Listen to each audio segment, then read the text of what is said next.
کہو کہ ملک میں چلو پھرو، پھر دیکھو کہ جھٹلانے والوں کا کیا انجام ہوا۔ کہو کہ آسمان اور زمین میں جو کچھ ہے کس کا ہے؟ کہہ دو اللہ کا۔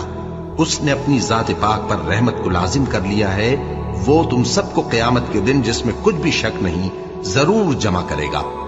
جن لوگوں نے اپنے آپ کو نقصان میں ڈال رکھا ہے وہ ایمان نہیں لاتے، اور جو مخلوق رات اور دن میں بستی ہے سب اسی کی ہے، اور وہ سنتا ہے جانتا ہے۔ کہو کیا میں اللہ کو چھوڑ کر کسی اور کو مددگار بناؤں؟ کہ وہی تو آسمانوں اور زمین کا پیدا کرنے والا ہے، اور وہی سب کو کھانا دیتا ہے اور خود کسی سے کھانا نہیں لیتا۔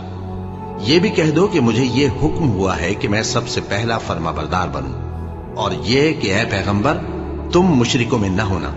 یہ بھی کہہ دو کہ اگر میں اپنے پروردگار کی نافرمانی کروں تو مجھے بڑے دن کے عذاب کا خوف ہے۔